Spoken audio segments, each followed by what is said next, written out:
Re! Donc cette fois-ci, on va passer au... Si vous, pour tous ceux qui m'ont suivi, savent que maintenant, c'est la dernière étape, c'est le setup de la voiture. Donc on va procéder à ça maintenant. Donc la voiture, elle est prête, elle est complète, tout est fait, amortisseur. Donc il va me falloir les roues de réglage,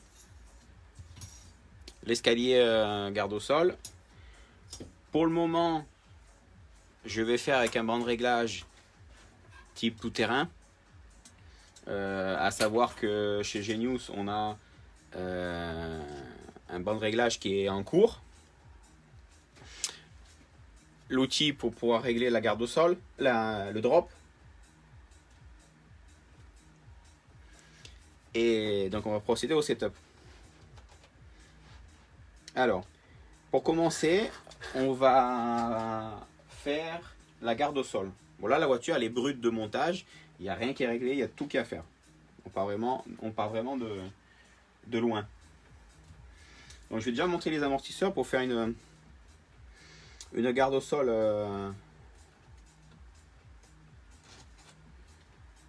vite fait. Pour pouvoir après mettre le banc de réglage et faire tout le reste. Donc les amortisseurs, je vais les monter.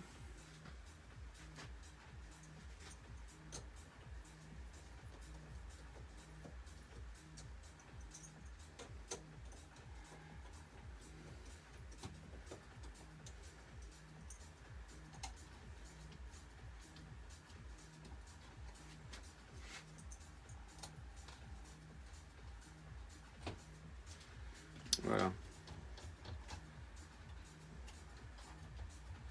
Alors avec un pied à coulisse, je vais régler les bagues pour qu'elles soient à peu près, qu'elles soient pareilles, droite-gauche.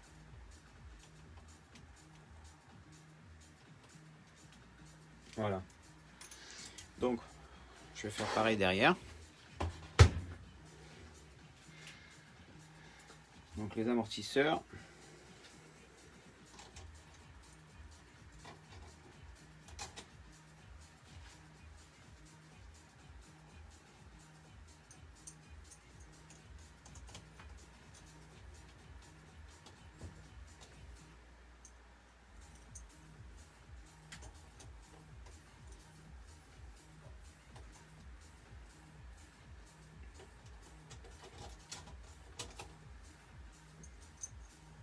Donc là, je vais faire un réglage qui n'est pas forcément un réglage de base, qui est un réglage par rapport aux conditions où je vais les rouler. Donc après, sinon, les réglages de base, vous les retrouvez sur les albums, l'album de la page BA Models RC, dans l'album Setup 1/8. Il y a le setup de base et les différents setups de pilote ou autres qui, au fur et à mesure, je les mettrai là. Et bien sûr, les miens perso, vous les retrouverez et sur BA Models RC dans l'album Setup et sur ma page de pilote perso, BA Arnaldi RC, dans l'album Setup pareil. Donc voilà, j'ai monté les amortisseurs. Je vais y mettre les roues de réglage.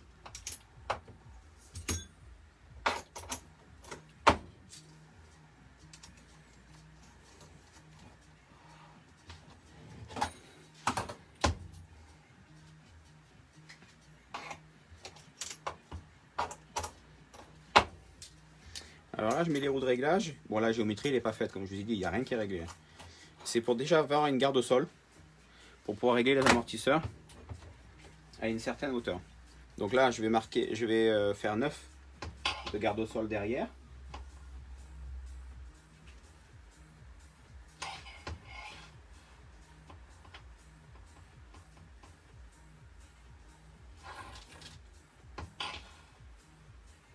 Voilà, 9. Devant,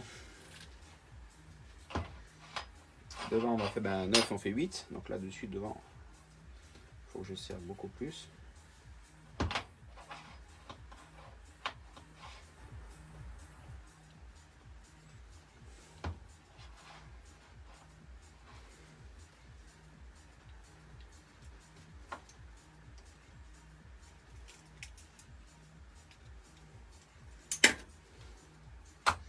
j'ai un peu trop vissé mes vis de drop. Parce que là ça me limite. Donc je les dévisse un peu.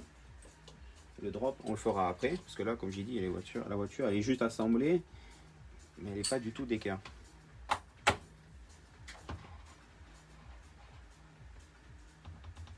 Voilà, 8. Donc là, quand je prends la mesure, je prends ici à l'angle, hein, au niveau des axes de sauve-cerveau. Derrière, c'est facile. Je prends au milieu, mais sur les côtés. Je prends vraiment ici, là, à l'angle à la hauteur des axes de sauve-cerveau. C'est un bon... Voilà. C'est ça, on est à 8.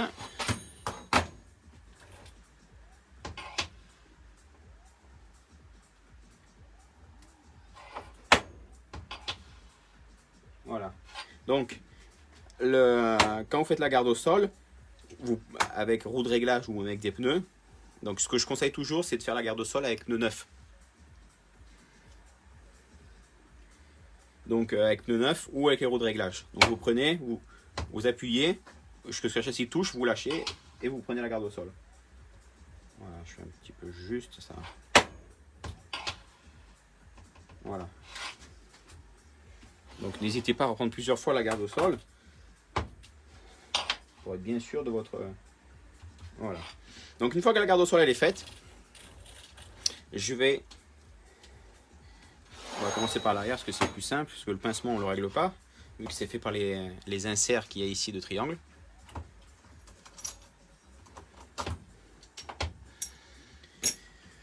Donc pour l'instant, comme je l'ai dit, j'utilise un banc de tout terrain que j'utilise juste pour l'aspect carrossage.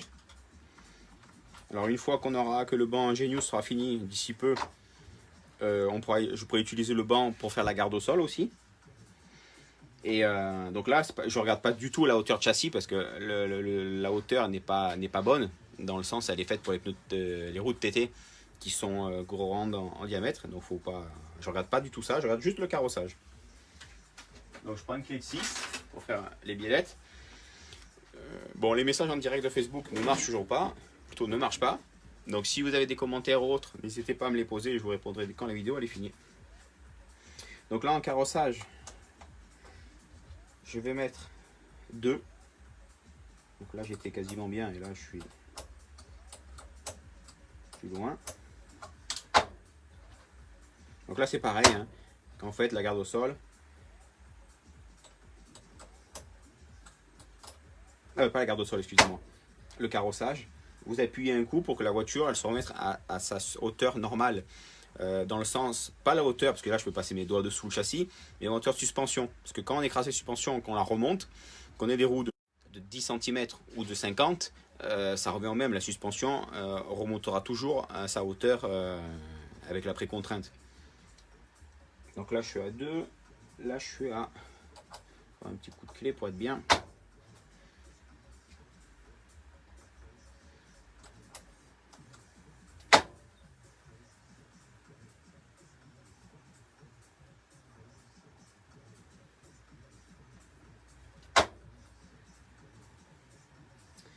Voilà, un petit coup de clé là. Et on est pas mal. Voilà. Donc là, je mets d'autres carrossages. Donc le pincement, on peut le regarder, ce qui me donne une valeur de 3 degrés. Mais bon, ça, on ne peut pas le régler parce que c'est avec les inserts ici. On peut le régler avec les inserts, mais avec le banc de réglage, on peut juste le vérifier, c'est tout. La valeur, on l'a fait qu'avec les bagues. Et en original, si vous mettez la bague pareil droite-gauche, vous avez le même pincement. Donc une fois qu'on fait la géométrie, on va passer au train avant. Donc là, je remets les roues. Donc à savoir, pour ceux qui me connaissent, c'est pas tout à fait la même technique que sur le 5e. Pour le réglage, que d'habitude en 5e, on fait d'abord la géométrie, mais châssis au sol. Là, pour l'instant, avec le banc de réglage qui n'est pas prévu à cet effet-là, parce que le diamètre des roues est pas bon, quand on aura le banc de réglage spécifique TT, oh là là, je mélange tout. Spécifique GT8, on pourra faire comme la technique d'un 5e, faire tout ce qui est géométrie châssis au sol. Donc là pour l'instant je suis obligé de le faire comme ça parce que les outils sont pas encore tous finis. Donc j'enlève les roues avant, je mets le banc de réglage pour faire carrossage et ouverture.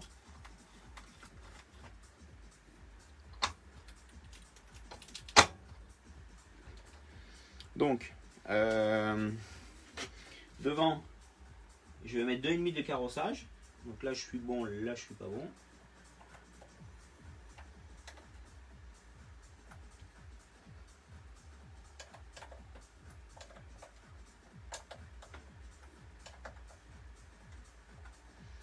Voilà, alors là je suis approximatif parce que maintenant il faut faire l'ouverture. Donc là l'ouverture j'ai 3 et 2. Donc ouverture je vais mettre 1 d'ouverture. Je prends ma petite clé et on va serrer. Non, là j'ai beaucoup d'ouverture donc il faut desserrer.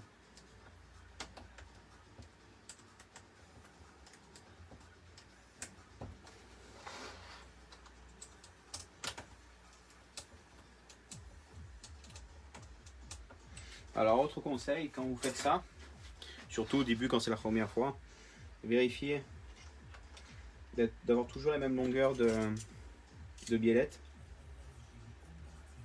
pour pouvoir centrer votre direction. Là je suis à 30,8. Voilà, celle-là, elle est un poil plus longue, donc je vais allonger celle-là aussi.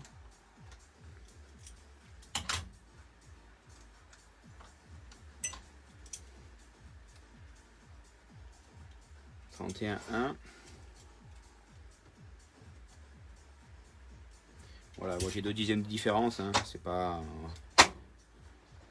quelque chose qui doit être fait dans le dixième. Donc après je vais revérifier. Donc là je suis à 0. Ah, là j'ai trop vissé. Donc il faut que je fasse. Faut que tout, j'ai trop dévissé, il faut que je revisse. Donc on va partir directement. Je suis à 30,5.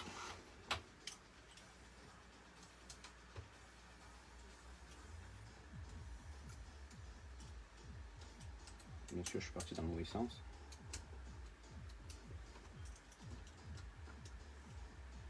Alors ce qu'il faut savoir, c'est que devant, quand on prend les réglages, l'ouverture influence sur le carrossage.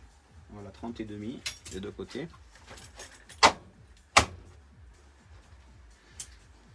Donc je vérifie. Donc là je suis à 0 et je suis à 2. Donc je suis pas centré.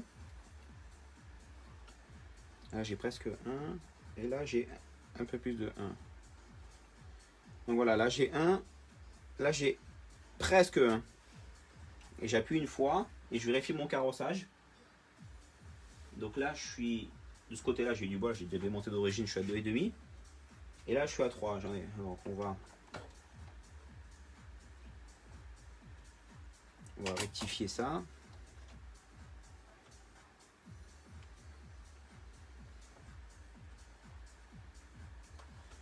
Hop là, je suis pas centré. Donc je suis 1, 1,5.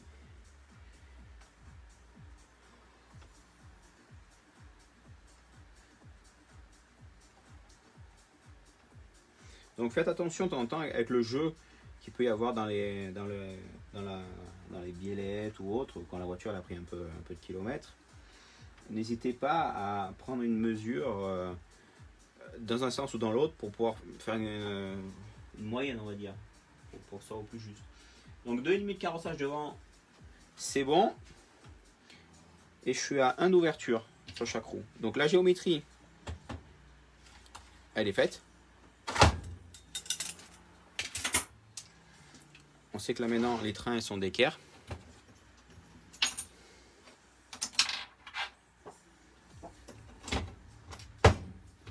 Donc on va pouvoir maintenant faire le drop. Le drop, c'est-à-dire la butée, ça c'est le mot anglais bien connu. le drop, c'est la butée haute. C'est-à-dire que la suspension, quand elle est comme ça, elle est en hauteur de travail, de roulage. Mais la voiture, le drop, c'est en fait la course morte. Quand la voiture est posée sur ses roues, quand on remonte la suspension, avant que les roues se mettent en butée sur les vis, c'est cette course morte, ce qu'on appelle le drop. Donc c'est la butée haute. Pour justement contrôler et régler le débattement des suspensions. Donc la voiture là, elle rentre pas totalement dedans. Donc je la mets comme ça. Pour au moins un côté vous le voyez comme il faut. Donc là, là-bas en Tyrolie, ce que je fais, je la déconnecte parce qu'il y a tout à faire.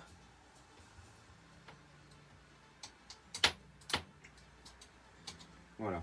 Donc là, la bande Tyrolie, elle est déconnectée et on va pouvoir régler le drop. Donc régler le drop, je vais utiliser cet outil pour le faire.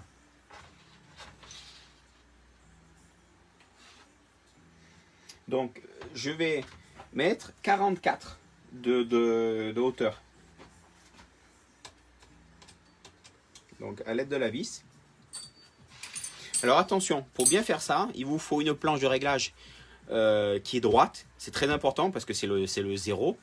Donc ça c'est la méthode type 1/5. Après il y a aussi très bien la méthode type 8e avec des cales qu'on met sous le châssis avec un escalier.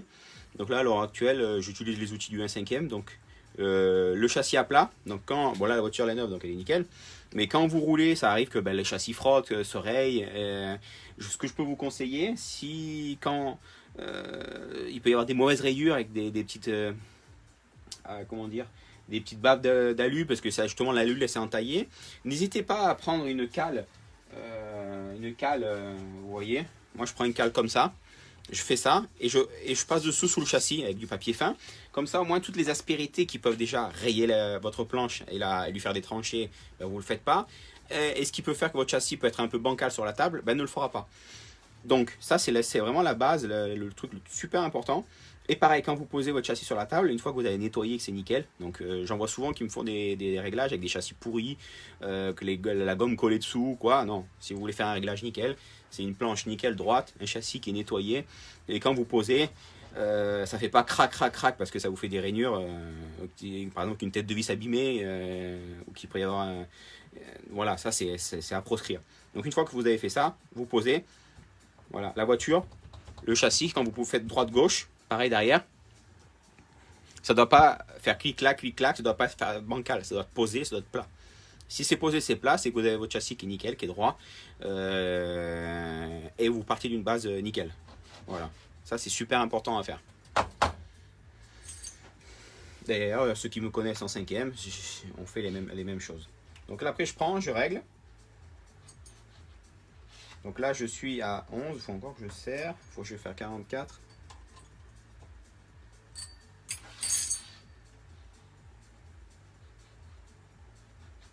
Ce que je fais, voilà, je fais juste pour que ça frôle.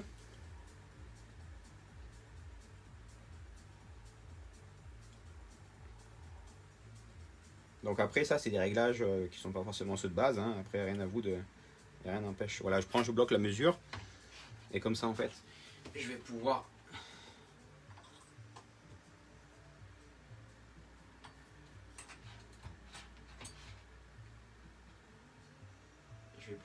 le régler comme il faut. Donc là je viens de faire bouger la mesure. Donc, je vais bien serrer la vis cette fois-ci. Voilà. Voilà, là ça touche, ça bouge, donc je vais un poil desserrer.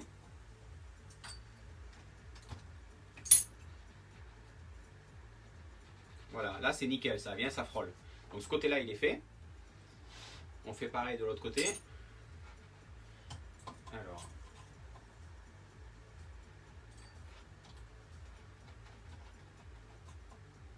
Quand vous réglez le drop, une fois que vous agissez sur la vis de drop, n'hésitez pas à monter et laisser tomber votre train parce que la vis, voilà, là je suis nickel, parce que la vis peut, vu qu'elle est placée très proche de l'axe, peut, par exemple, surtout si on vient visser, ne pas avoir l'effet requis. Donc si vous faites ça, elle va bien se reposer parce que le triangle quand il monte, par exemple, quand il est là et qu'il monte, la vis a tendance à sortir, à glisser comme ça. Et si vous changez cette mesure, sans faire bouger, ben, la vis, elle peut avoir une contrainte pas top. Donc, montez et descendez, ça sera plus précis pour faire le réglage. Voilà. Là, je suis nickel. Donc, j'ai réglé ma hauteur d'axe. Maintenant, je vais faire quelque chose de très important, qui est le réglage de... Alors, je regarde la clé. Ah, c'est celle-là. Réglage de la barre anti-roulis, la répartition du jeu. Parce que la barre anti-roulis, on la règle en changeant le fil. On ne règle pas la barre anti-roulis avec les biellettes. Ce qu'on fait avec les biellettes, là, comme pour derrière, c'est juste la répartition du jeu de l'attaque. Pour qu'elle attaque pareil droite-gauche, qu'elle réagisse quand la voiture s'écrase d'un côté ou de l'autre, qu'elle réagisse pareil, qu'elle attaque de la même façon. Donc, maintenant que mes hauteurs d'axe sont nickel, que géométrie, d'abord, il faut toujours faire par la géométrie en premier. Et on fait après hauteur d'axe. Et de la hauteur d'axe, on peut faire les barres anti-roulis. Donc là, la barre les billes, je les mets à fleur. Voilà, les petits supports, je les mets à fleur. Sur le train avant, ça, c'est pas quelque chose qu'on touche. Donc,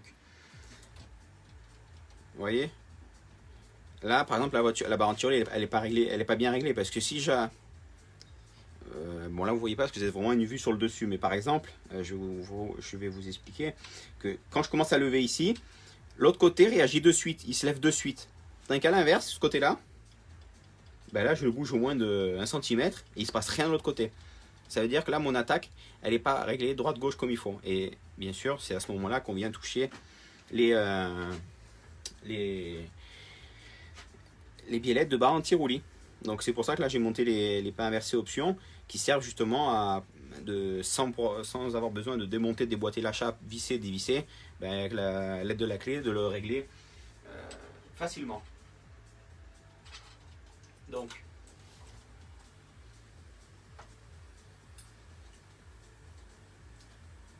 là il faut que je dévisse.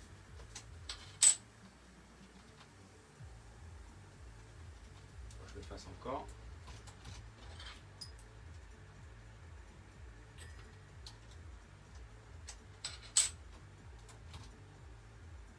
Voilà, là j'ai trop fait par exemple, j'ai trop dévissé, c'est-à-dire que maintenant ce côté-là réagit et là d'un coup j'ai plus rien. Donc je suis allé trop dans un sens. Donc c'est quelque chose, pour les plus confirmés, le maîtrisent bien. Pour ceux qui le maîtrisent moins bien, n'hésitez pas à vous mettre calmement dans votre atelier et de regarder ça.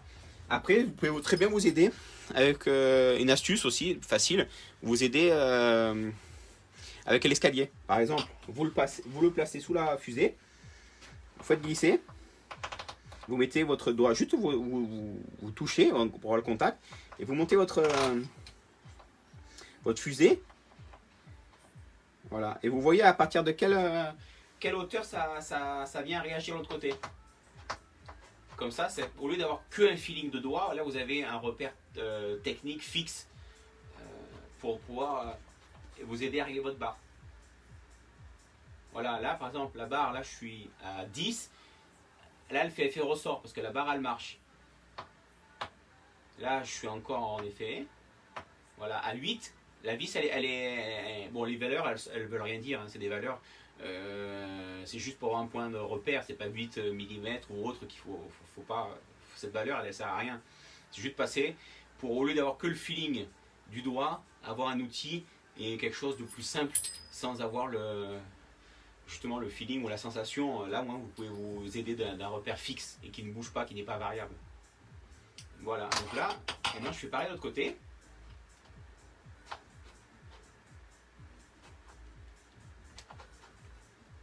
Voilà, là je suis en effet ressort.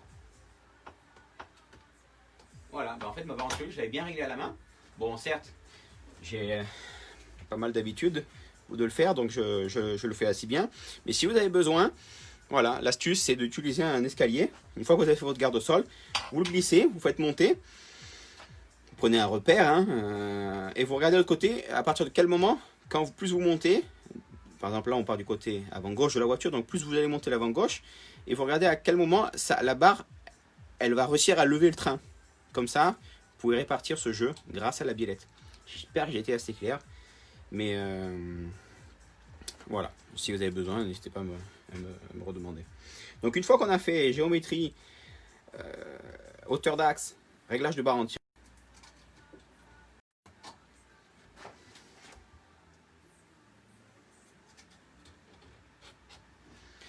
et là on peut les fixer définitivement.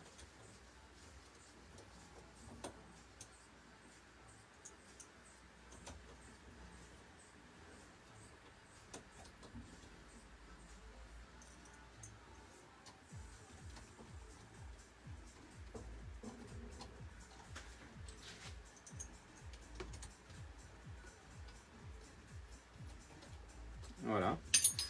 Donc, je vérifie les molettes. Donc, c'est bon. Chose que je fais aussi, grâce à un marqueur blanc, je fais une petite marque dessous pour repérer le gauche et le droite. Donc, je le fais dessous pour que ce soit plus discret.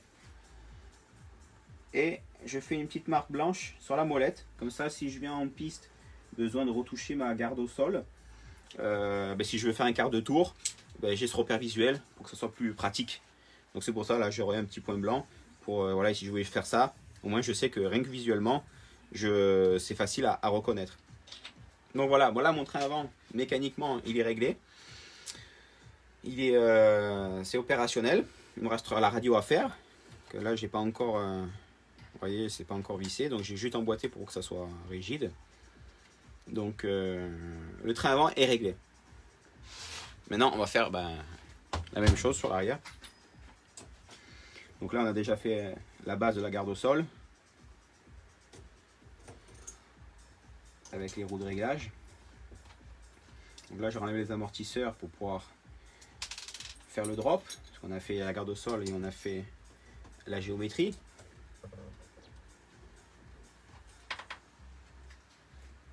Donc bien sûr, quand vous partez pour régler une voiture, montez-la, configurez-la avec les inserts que vous voulez dans les triangles pour le pincement, toutes les bagues qui servent à régler les empattements, vous les mettez comme vous voulez. Les biellets de carrossage, vous les mettez déjà dans les positions comme vous voulez. Moi par exemple au centre, j'ai mis au plus bas, et ici j'ai mis au plus haut.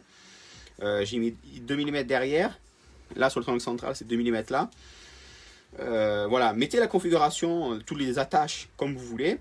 Et vous faites aujourd'hui, en tout cas avec les outils qu'on a aujourd'hui, vous faites une garde au sol pour que votre suspension elle soit à la garde au sol désirée. Vous faites la géométrie, donc ou à l'aide des roues de réglage avec une équerre, par exemple. Vous pouvez très bien faire le carrossage avec l'équerre classique qui vient se mettre dessus. Bon là en l'occurrence moi je mets du banc un banc TT pour justement faire l'avantage du banc, c'est que pour ce qui est de l'ouverture c'est bien plus pratique avec la règle supérieure. Une fois que vous avez fait ça, donc garde-sol, géométrie, après vous enlevez les amortisseurs, châssis à plat comme je dis, hein, il ne faut pas que ça fasse gling gling. Voilà, si la voiture elle fait ça, quand vous posez c'est pas bon, il faut que quand vous posez, voilà, ça soit stable, ça bouge pas, c'est devant, derrière, voilà, c'est que vous avez votre châssis qui est nickel, droite gauche qui est nickel. Donc bien sûr aussi bien libre, ça c'est le truc important. Alors là, la barre anti-roulis, la débrancher, je vais pas le faire parce que la corde elle est très longue. Ouais. Voilà, elles sont dévissées, ça a du jeu et je peux régler comme il faut. Donc on va faire pareil, on va régler le drop. Donc hop. Et comme tout à l'heure, agir sur la vis.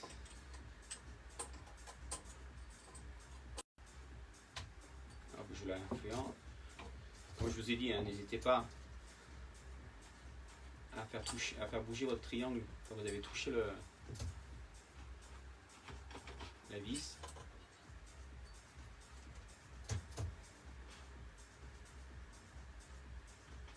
Voilà, là je suis bien. On va faire pareil de l'autre côté. Oh magnifique, je suis presque bien.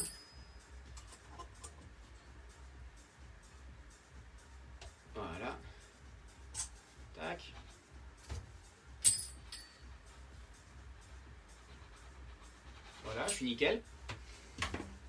Donc le drop est fait. Barre anti-roulis. Donc là, la barre anti-roulis, par rapport à l'avant, on règle ça en plus. Donc là, je vais mettre à 5 mm. Voilà. Donc ça, je laisse la barre dépasser de 5 mm.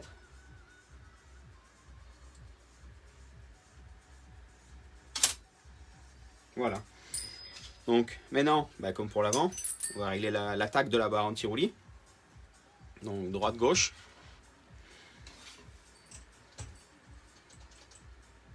Là pareil, là, il faut, de ce côté-là, il faut que je dévisse là ou je visse ici. Là en l'occurrence, je vais plutôt visser.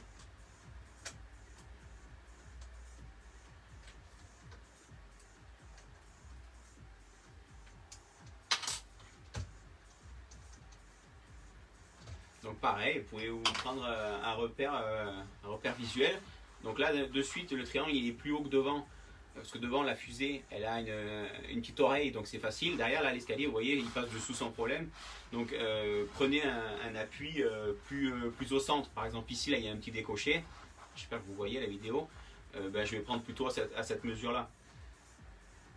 Vous voyez là ça fait ressort. Donc je suis à 11.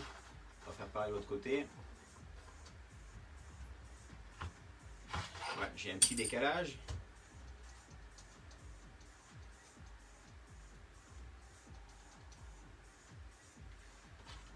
Donc, il faut encore que je visse.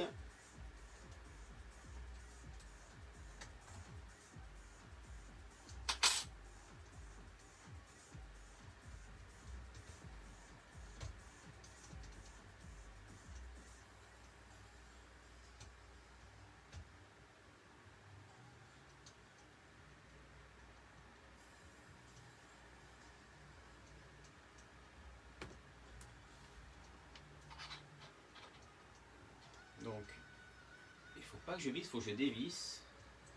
Je suis parti dans le mauvais sens.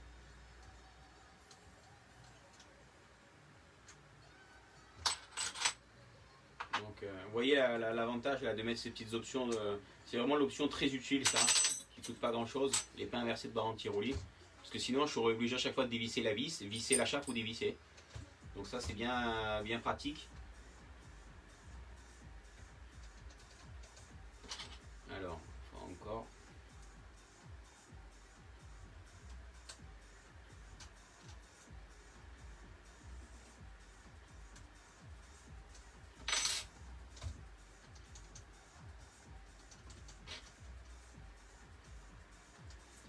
J'ai fait un chouille trop.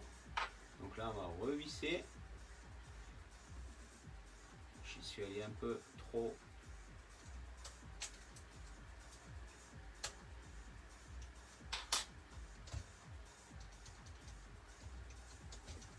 Voilà, je suis pas mal. Comme je vous ai dit, on peut très bien faire cette technique là. Hop. Voilà, là je suis nickel.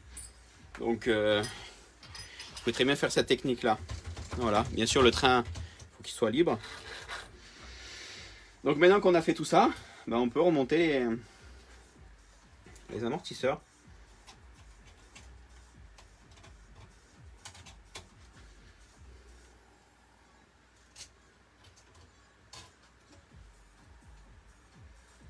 Alors, les écrous ils sont là.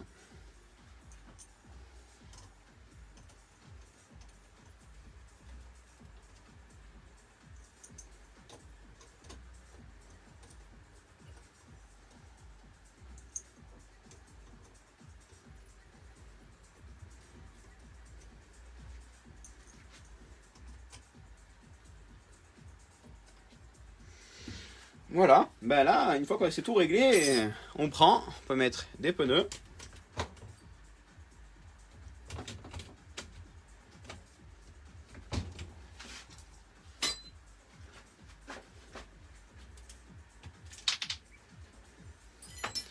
Alors, je vais mettre simple pour pouvoir visser.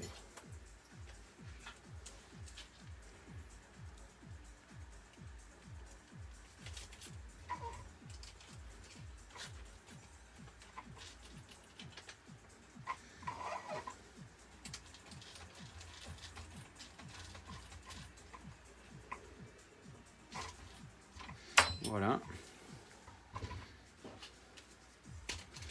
Donc maintenant, la voiture, elle est réglée, elle est, on va dire, d'équerre. Il me reste plus qu'à régler ma radiocommande pour le sarrau de direction. C'est pour ça que j'ai pas mis la vis.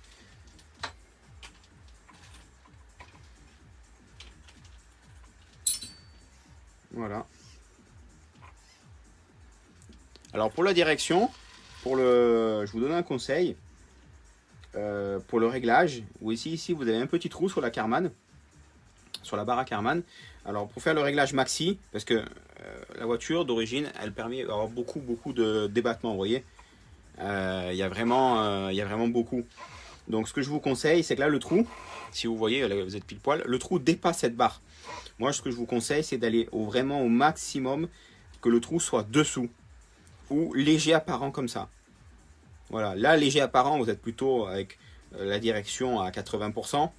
Quand vous le mettez comme ça, le trou qui soit dessous, n'allez pas jusqu'ici.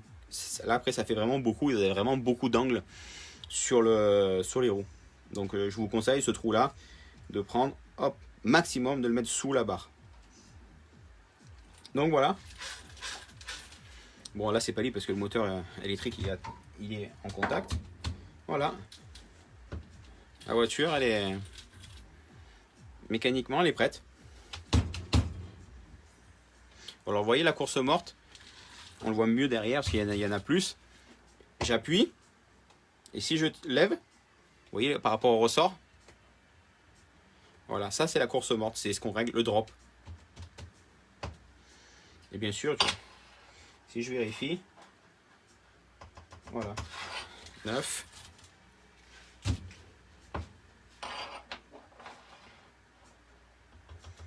Et 8. Donc je suis nickel. Voilà. Il me reste à mettre mon pare-choc qui va se monter. On va le monter parce que maintenant la voiture elle est réglée. Il est là. Donc comme je vous ai expliqué la dernière fois, hein, voilà, le châssis vient ici, vient en sandwich.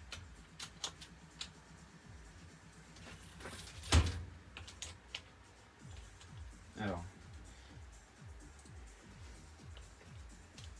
je suis en train de visser.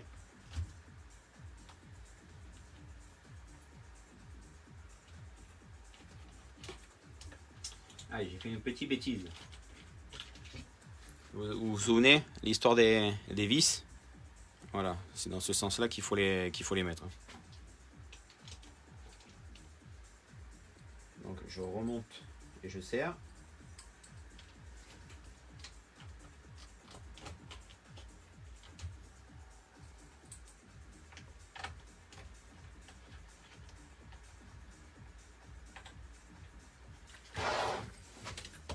Voilà, je serre. Il n'y a pas besoin d'écrou. Hop là, et voilà, le pare-choc il est monté. Et vous voyez là, il y a les petites vis. Comme ça, c'est en cas de choc, ça vient s'appuyer sur le palier. Et ça fait bloc, ça vient d'être plus robuste. Donc cette vis là, il faut la serrer, une fois qu'on avait fait le montage. Voilà. Mais voilà, ma voiture est prête. Une carrosserie à mettre dessus. Donc là-dessus, je ne vais pas faire de vidéo pour vous montrer comment on fait. Hein. Il faut mettre les plots là, les régler, couper. Ça, je pense que plus ou moins tout le monde sait le faire. Ou en tout cas les grandes lignes. Là, je vais juste après faire le palonnier ici, je le mettrai droit. Comme ça. Avec ma direction centrée. Je ferai le débattement comme je vous ai expliqué. Le gauche et le droite. Et taillot. Hein. Il n'y a plus qu'à après aller en piste et se faire plaisir. Donc voilà un peu le montage que j'ai fait de ma Genius GTC 8 que j'ai fait avec vous là en 9 vidéos. J'espère que j'ai pu vous renseigner, vous aider. C'est un montage que je fais qui est propre à moi parce que je l'ai monté sans notice, je l'ai monté avec mes façons de faire, avec mon expérience qui fait que certaines choses, vous voyez ça je ne l'ai pas fait derrière, je vais le faire.